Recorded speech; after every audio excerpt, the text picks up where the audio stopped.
natural laws, leverage everything. If you haven't taken the leverage course, you'll want to take that course, because that course actually led to so many of the breakthrough developments in quantum thinking. So we've been through the power of Boss. So we've been through the power of Boss. We've been through 17 seconds to quantum thinking. We've been through one system for everything, the 530 grid.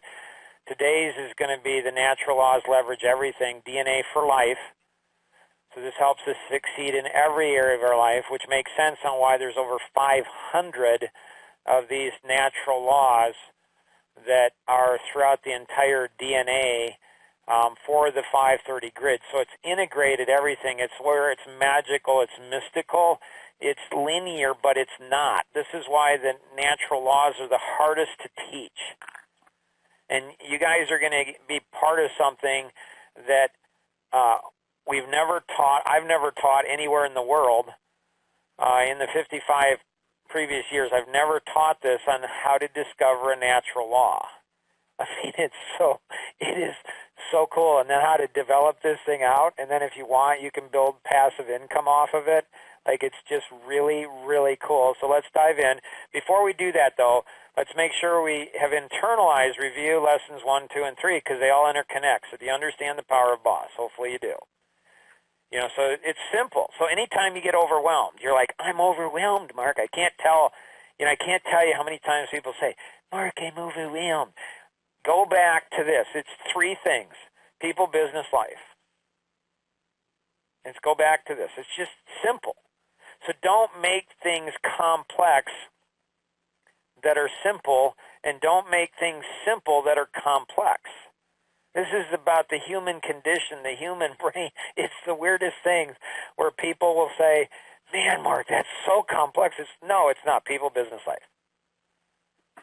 And then when you show them something that's complex, they're like, oh, I get that. And it's like, no, you don't. Like, I don't even get this. And I'm the one that somehow came up with it, or Tom and I, or Tom, Paul, and Nicole and I, or our whole bunch of our networks are the cumulative knowledge of the entire community. And so, the 17 seconds to quantum thinking, how do we know we're internalizing it when we're using it every day? So that's the DNA for people. And the life-gps.org mobile app. If you're not using that, then you haven't internalized it. You haven't understood that this is critical to achieve your life vision, to achieve your full potential, and helping everybody else understand it. It's got decades and millions of dollars poured into this thing. It's like, it's unbelievable. So if you're not using it every day, well, then you're missing out. You're working more hours than you need to, and you're not making as much money as you could. Just saying. The third was the system for everything. Okay, let's go back to the second one. This one's amazingly simple. A child can understand it. I mean, it's so easy. But yet it's so complex, but you can teach it in a linear fashion. The one system for everything, the 530 grid, that's linear too. There's 5 areas, 6 levels. That's linear, but again, it gets into quantum thinking where it gets complicated, very complex, studying it for decades and still haven't figured out some answers. And so that's going to be the DNA for business. And that's the 530 grid. So Tom, the first time he saw it, he saw it. First, he internalized it the first time. Within seconds, he knew what this was. Very few people can do that. All right. So have we internalized this if you're not part of a community? Like, Tom and Paul and Nicole and I were part of a community. And so we're continually wrestling through this. And so, today's Tuesday when we're recording this, and Thursday is Thanksgiving. Tom's like, when we get in the pre-show, he's like, hey, you still up for Thanksgiving? I'm like, absolutely. So we're going to get on, on the call on Thanksgiving and just chat, because those are the ones that seem magical. And so it's not work, it's just fun. So we need to be part of a community. We keep saying that, but if you're not part of a community, you're only getting 1%, 3%. You're not getting much of any of this at all. And so when we look at the internalization model, it creates an awakening And that connects back into helping us take ownership, that help us to understand how to work smarter, harder, more effectively. How do we put systems in place to live our vision every single day? And then how do we care for people in a way we think we're caring, but there's whole new dimensions in caring that we've never even realized we can do. And that's what today's lesson is all about. It's taking all of these pieces and connecting them all together. So it's simple, but we're just about ready to go into the deep end. So it's like you're in a pool and you're, in the wading pool, 2, 3, 4 feet, and then all of a sudden you take a step and you're 20 feet. That's what we're going to do today in being able to go through and connect this. So buckle in, hold on. Here we go as we enter into the world of the natural laws. Now again, make sure you're part of the community.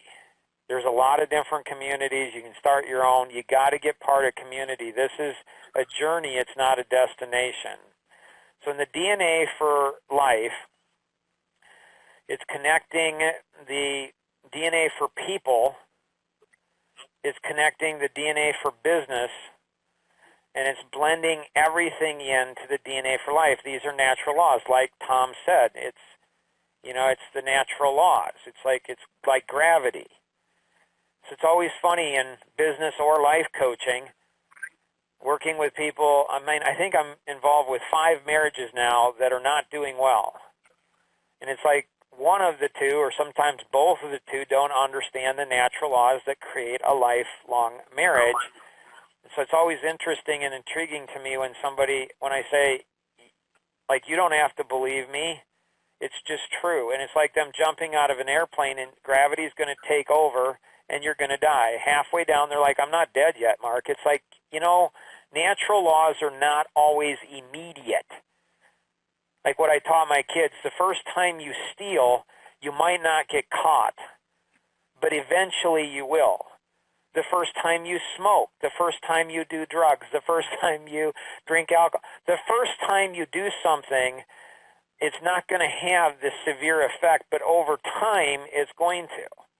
So believe it, like Paul said, believe it or not. I love what Paul said in the first 7 minutes about, like, don't fight this stuff. I mean, it's just stupid. It's like going up current. It's like, that's not going to work for us.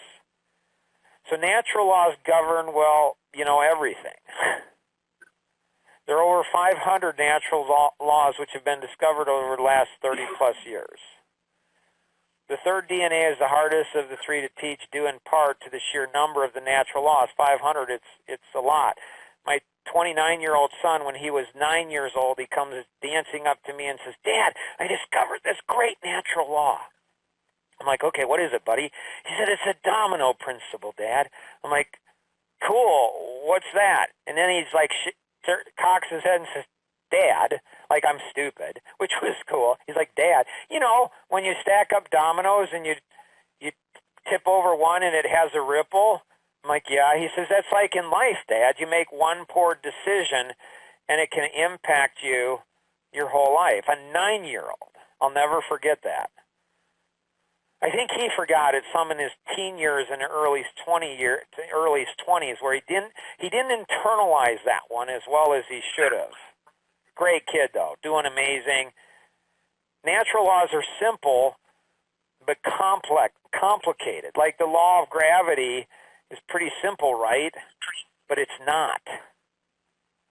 Like when Tom and Paul were talking about you drop a ball and it drops, what they're talking about is what? They're talking about one dimension, but in another dimension, that's not true, is it? If you drop a ball, it might not drop, but there's still gravity, but it's different.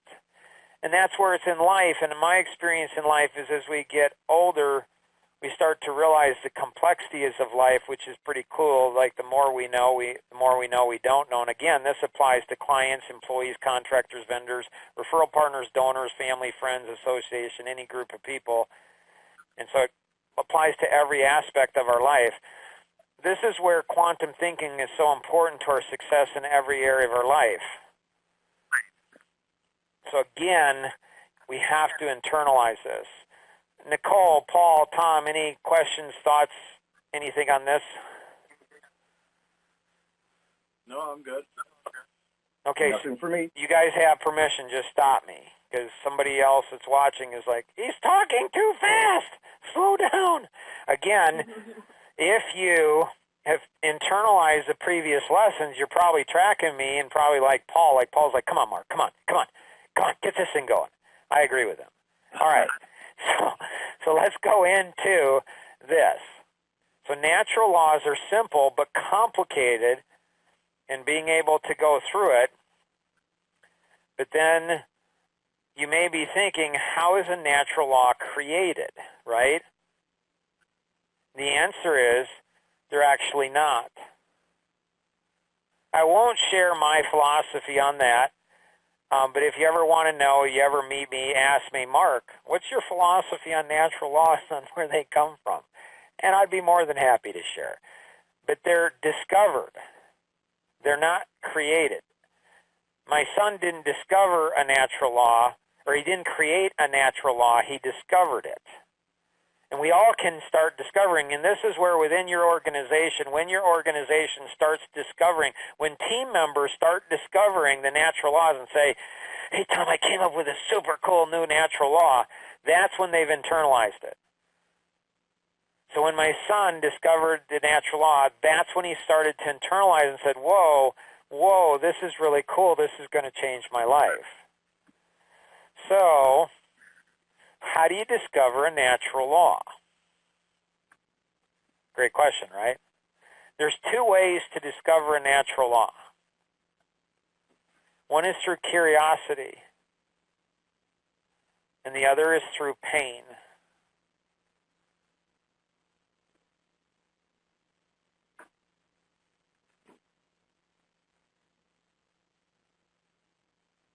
Can't you just run into one? I don't think so, Tom. I mean, well, if you're a curious person, like you can, Tom, but most people are not like you. I mean, I talked to somebody, smart guy, had his PhD in education, had his master's degree as a psychology, and a bachelor's degree in engineering. And I said to him, so, what'd you learn? What's the number one thing that you learned in your doctorate in education? And he said, how to be a great student.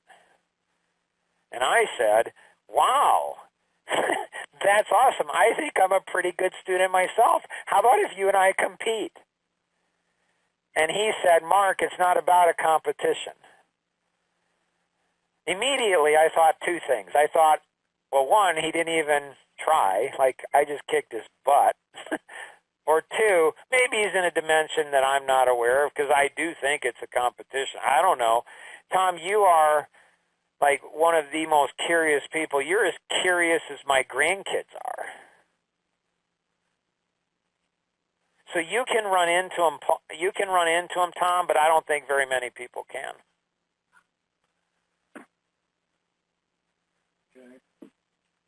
So, I'll keep looking then.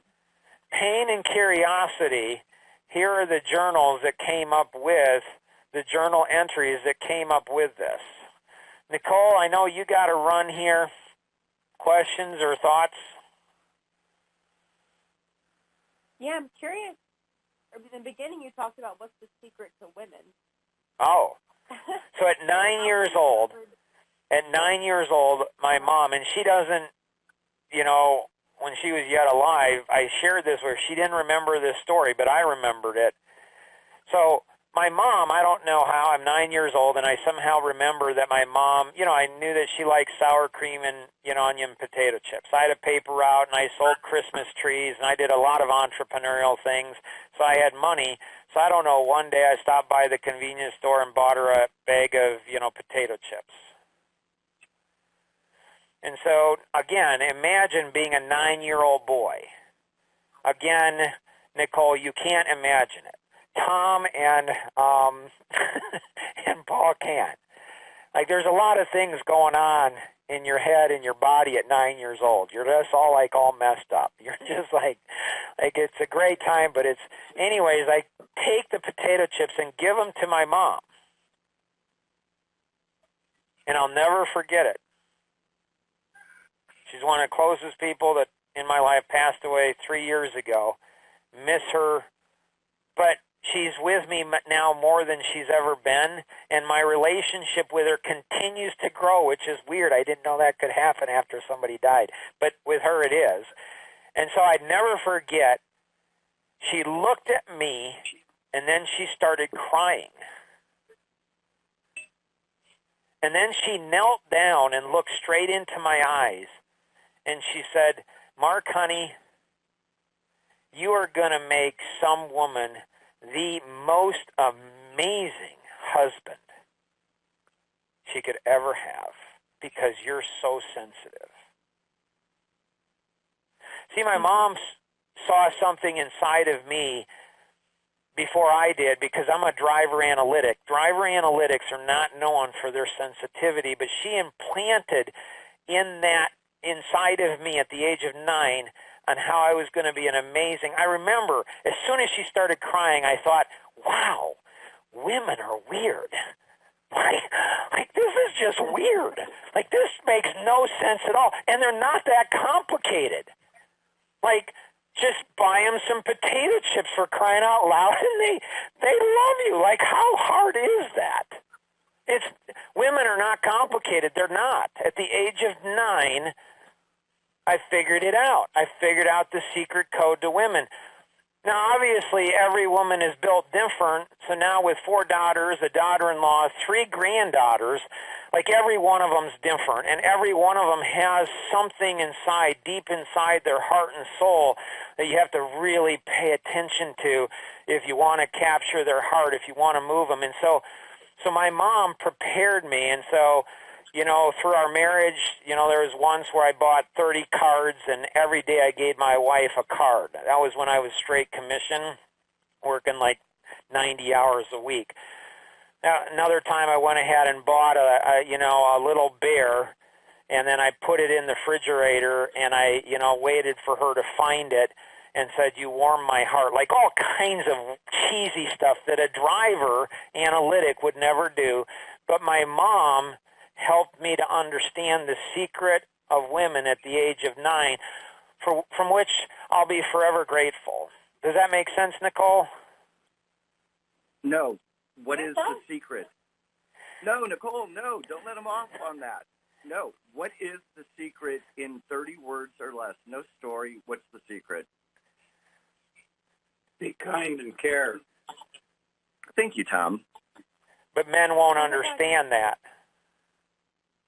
Who won't? Men won't. You have to be sensitive. You have to listen in a quantum level. You can't listen like a man listens. You have to listen like a woman listens. Yes. I know, Nicole, you got to run. Anything else you have? No, I'm good. All right, thank you. Good. All right. Okay, so what we're going to do is, we take the journal, and you journal it down. I journal in pictures. So I try everything that is shared with me, I put it into my journal. Typically on Sunday morning at church. I journal for a half an hour every week at church. I don't know, it's a different environment, so I just journal during the sermon. The pastor probably thinks that I'm taking notes. And I am, but I'm listening, but I have other stuff on my heart. And so here's an example. So then I take it into, some technology and start to map this out. Here's the next dimension principle, 4 steps to conflict resolution, 6 steps to overcoming blindness, trust, do, think. Einstein said you can never solve a problem on the level it was created. What does that mean? Well, it means that we create our own problems based on how we think. And so if we're going to go ahead and, solve a problem, we have to learn to think differently. I mean, that's just what we have to do. So there's a whole pack. These are what's called, one of Tanglewood employees came out to a mastermind seminar event, which I would highly recommend you participate in that, any event you can, and he started calling them supernatural laws. I'm like, what's this supernatural law? And he said, when you combine more than 3 laws together, it becomes a supernatural law. I'm like, well, that makes a lot of sense. Here we have another one that's, next dimension, but then it connects into the 7 T's: time, talent, treasure, truth, temple, and thought. The 5 H's: hope, head, heart, hands, and helping other people. The Mach 1 and faith and fear gets into literally how people have belief systems, all of those type of things. This one here, Tom didn't share this one with me. Well, he did the first one, the life balance wheel. So if you ever get a chance to go ahead and hear Tom speak, trust me, hear him speak. It's mesmerizing. And one of the favorite things he likes to talk about is the life balance wheel. But then one day he was telling, after 7 years, I think it was, Tom said, oh yeah, there's what you're just talking about, Mark, is rings of influence. I'm like, rings of influence? He's like, yeah. I'm like, you've never shared that before. What's rings of influence? Tom, what's rings of influence? You're asking me now? Uh-huh. It's the interplay between people, and understanding when you really should be paying extreme attention, especially if it's in a business environment or a personal. Get back to understanding women, or when you're talking to ladies. So I'll never forget this. Tom oversaw the largest real estate franchise in the world, over 140,000 agents in over 70 different countries, okay? And so Tom went ahead and said, Mark, one of the hardest things I had is to, everybody thought they're the most important. Like the franchisor thought they were the most important. Then the franchisee, they thought they were the most important, the manager. And then the agent and the employee, they thought they were most important. Everybody lost sight of the client. And I'm like, wow, that's insane. I've never heard that before. 3 bachelor's degrees in business, they never taught me this before. Like rings of influence, that's magical. So in my journal, that evening, I went ahead and started jotting things out, and the next morning came back to Tom and said, Tom, what do you think? Does this make sense? So the development is from the... something to it? Yeah. So originally what it looked like, if you see these circles, the circle, I'll just use the one that you have up here, the franchisor, franchisee, agent, client. The circle represents everything that's going on in each one of those franchisee, the franchisor or whatever. It's the intersection that's the most important, where they overlap. And what it says is that we all, no matter what circle you're in, everybody has a bunch of stuff going on every second of every day.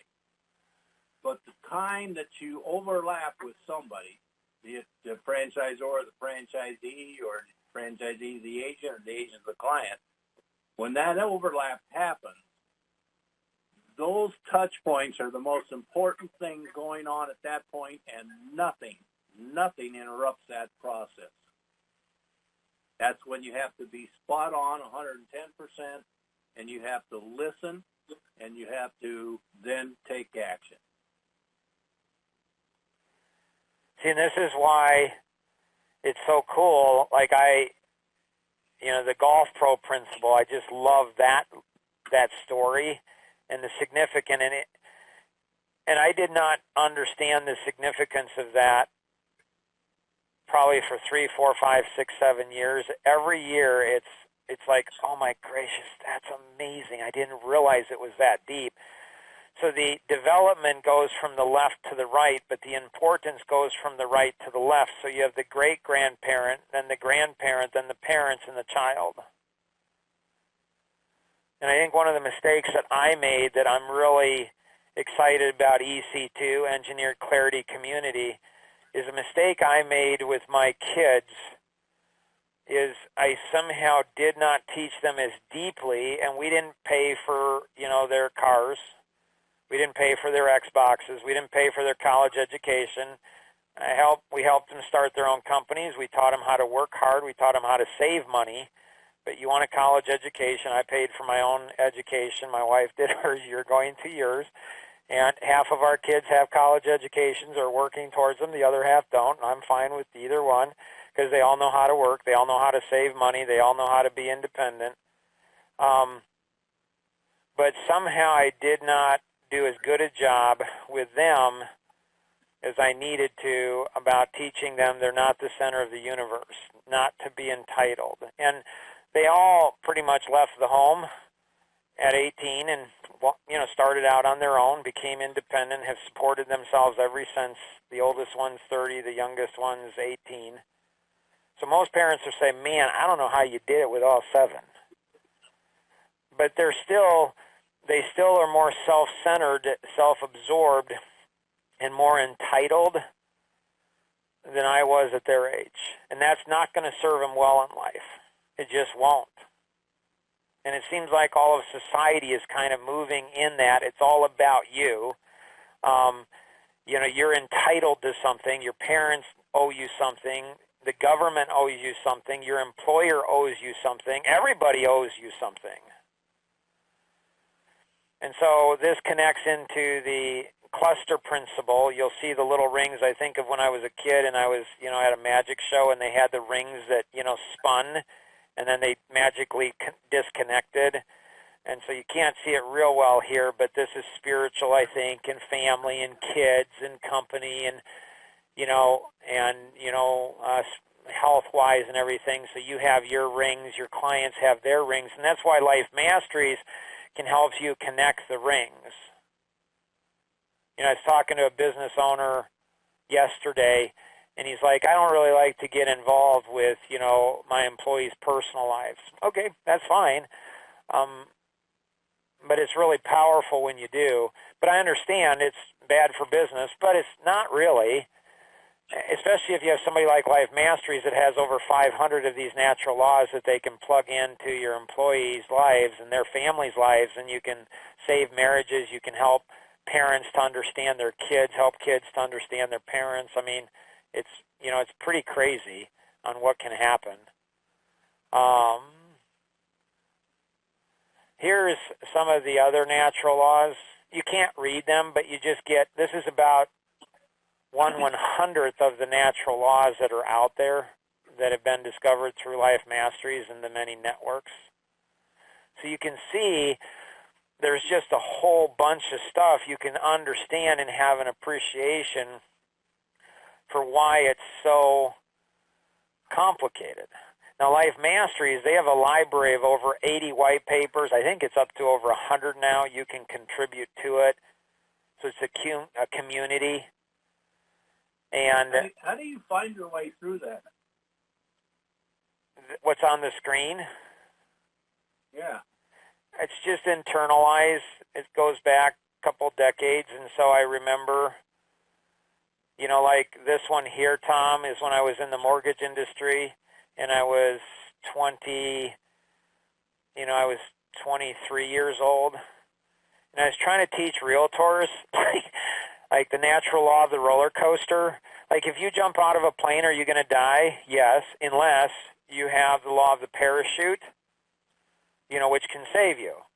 Because there's laws that can override other laws or circumvent or mitigate the law's effect.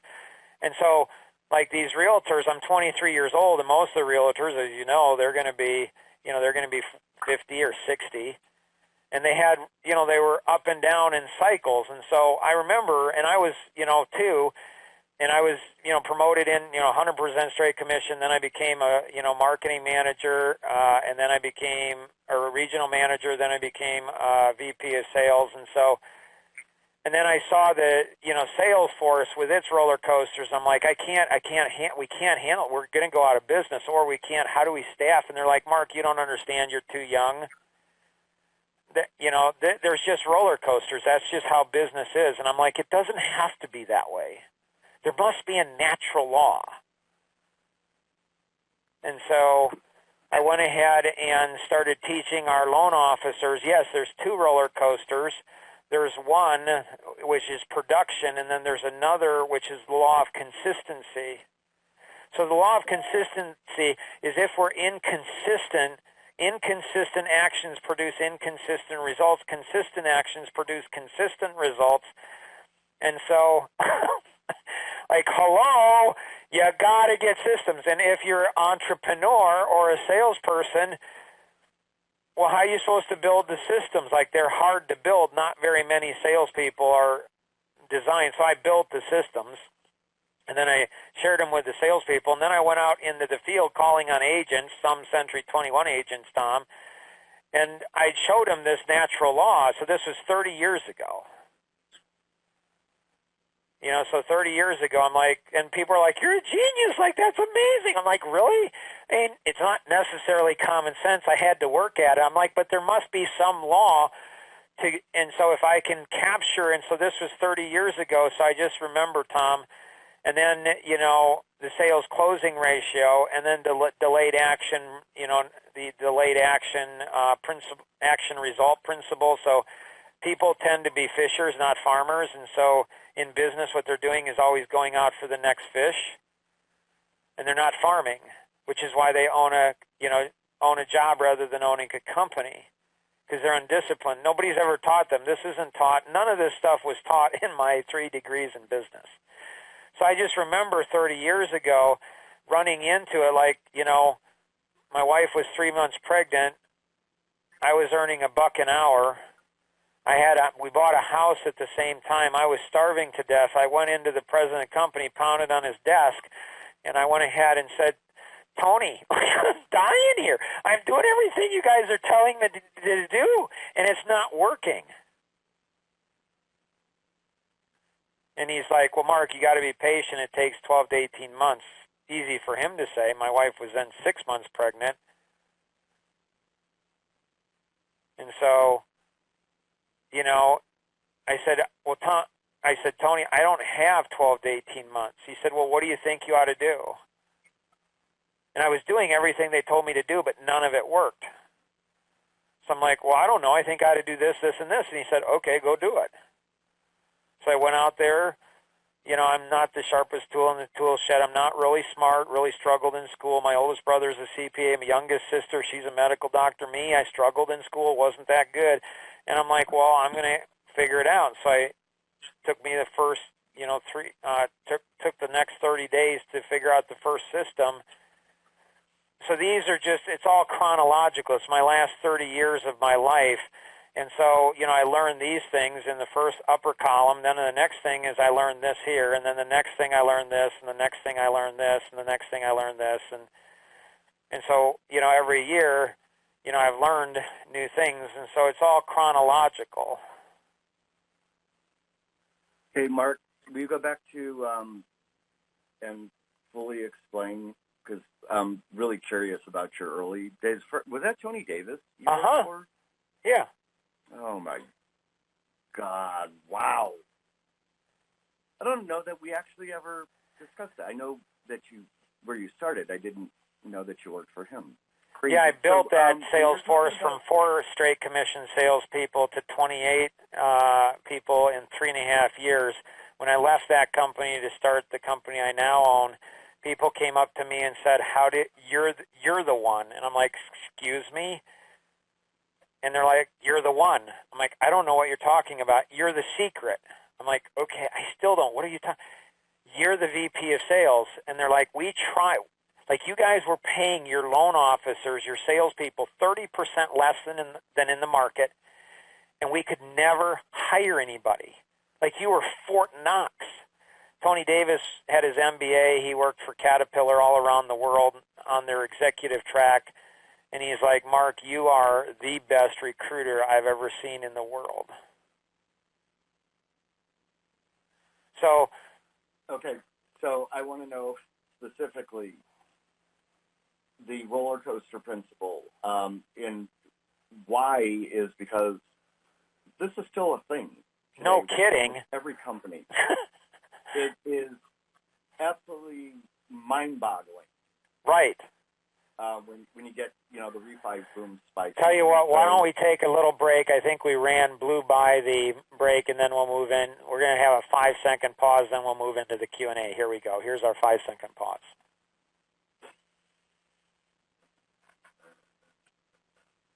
All right, we're in the Q&A now. Go ahead, Paul.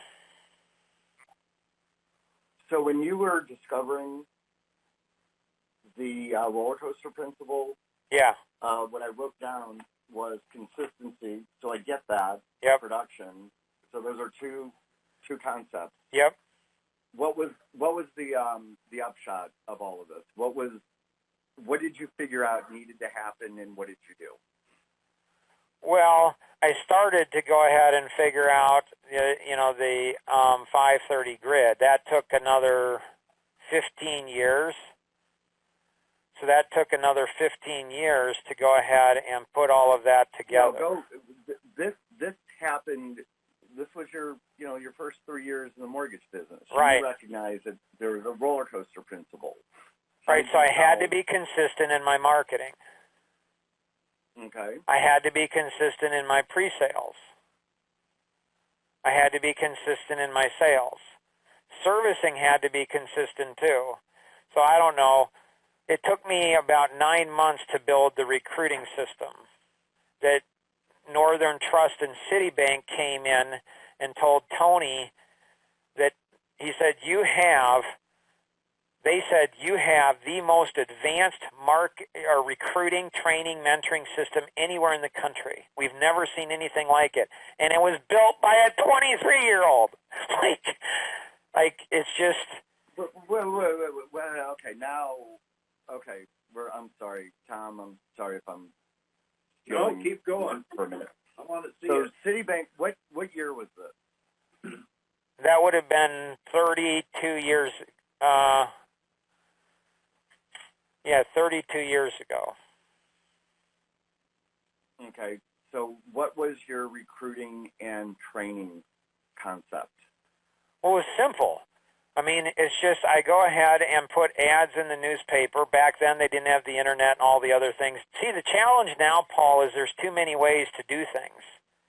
And most of them don't work. I mean, they do for Google and Facebook and the big companies, but they don't work for the little guy.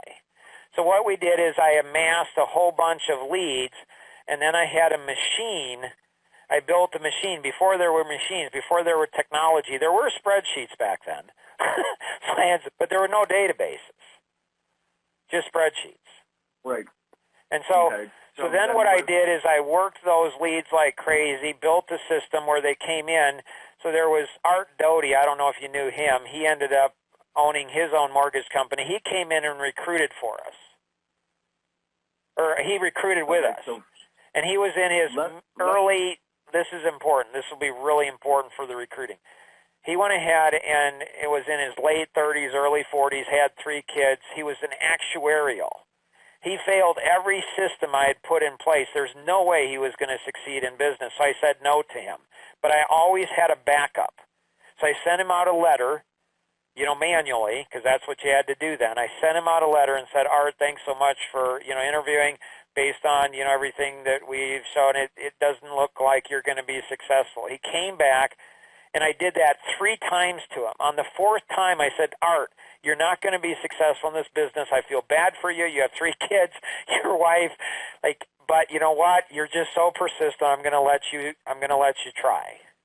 And he became one of our most successful loan officers, and he ended up starting his own mortgage company. What I learned from that, Paul, at the ripe age of I was probably 25, 26, is, Mark, trust the integrity of the systems.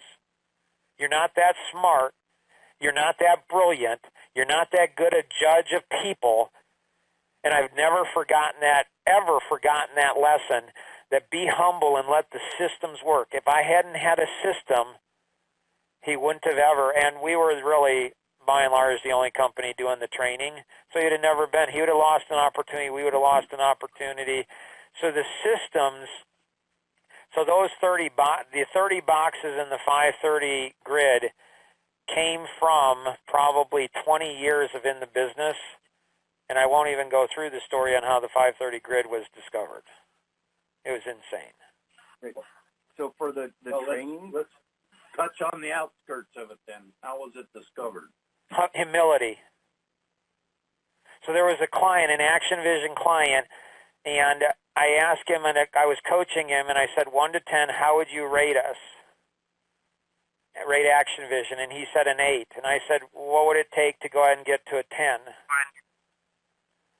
And and he said, get everything you know down into one 8.5 by 11 sheet of paper. And I laughed. I laughed, and I said, okay, yeah. So I came back the next month. At that time, we were only coaching once a month. It was so good we could coach once a month. Now there's a lot more. But anyways, came back the next month, went through, asked him 1 to 10, same thing, had a system, same thing, and I said, 1 to 10, how would you rate it? And he said, an 8. And I said, what would it take to get to a 10? He said the same thing last month that I told you last month.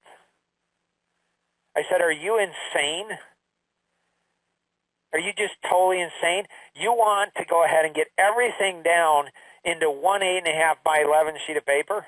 He's like, yeah, that you asked me what it would take to get to a 10, so that's what I'm gonna, that's what I'm saying. And so I was probably in my mid-30s, maybe mid-30s, late 30s, something like that. And so I went home that night, and I'm like, okay, I'm going to figure out how to get it all into one piece of paper. And it took about 2 to 3 hours, and I mapped out the whole thing, all 30 boxes, 5 areas, the 30 boxes, and it hasn't changed since then. So the program we did for this, where Yep. we went through everything. Yep. This is a crazy question because you still have it, right? Yeah, the three years that we went through, the 10 months to freedom. Yep. Is there any way I can see that? Absolutely. It won't work though for people, Tom. No, I just want to go Yeah. through it myself. Yeah, absolutely. But Why wouldn't it work for people? Because it's too much, Tom. It's just way too much. Like when Life Masteries asked me to do a 7-week course on develop and deliver a message, I was probably in my mid-40s. It's probably about, 7 to 10 years ago. I became a little confident, a little cocky. I mean, I have 3 degrees. One of them's, marketing. I've had people tell me that I'm the best copywriter they've ever seen, and I'm the fastest. So I got a little bit, arrogant maybe, and I'm like, yeah, not a problem. I can do box 2. And they're like, okay. I said, what would you like it to be? They said a 7-week course. Tom, it took me 49 weeks to teach that box 2 in 7 weeks. And it was on week 47 that all of a sudden the epiphany hit me, and I'm like, holy smokes. But it took 47 weeks to get the secret to box 2. And it's so simple. It's so easy. It's like, how could I have a degree in marketing and not be taught that? How could I go all of these years and not understand box 2? So there's all of these secrets when I did box 12, the Magic Seed System. And I taught that course. Like, that was insane. When we taught leverage, Tom, box 8, that's Master Present Solution. I didn't even want to teach that one. But Life Masteries, and so these boxes, like the farther you go in, I was just looking at them, there's actually another level underneath each one of these boxes that goes 7 levels deep. So develop and deliver a message is 7 levels deep underneath each of these. So it's too overwhelming, Tom, for people. The 10 months to freedom, you and I loved it. Like, you and I learned so much. It built reflexes, muscle reflexes. Like, we understand the 530 grid like nobody's business. So it was important for us to go through it. Can you send me that course? Yeah, absolutely. Yep. I'd appreciate that. Thank you. Yeah, will you send it to me? Sure. I want to see what you guys did. Sure. So, Mark, when you were doing the training, the reason I'm asking is that I started, as you know, about 30 years ago. My first job was at Citicorp Mortgage, before there was a Citibank. There was a Citicorp, and it was the best training, bar none. Still, 30 years later, I mean, I templated a lot of training off of what they trained, and I'm seeing if what you taught, because a lot of the 530 grid, I mean, it was a week, it was, or 2 weeks, I believe, 14 days, 8 hours a day. So it was everything from presentation skills to, I mean, they used the spin model, if you're familiar with that. I am. And Tom, you may be familiar with it. So that was the question model, but they went into all of these areas.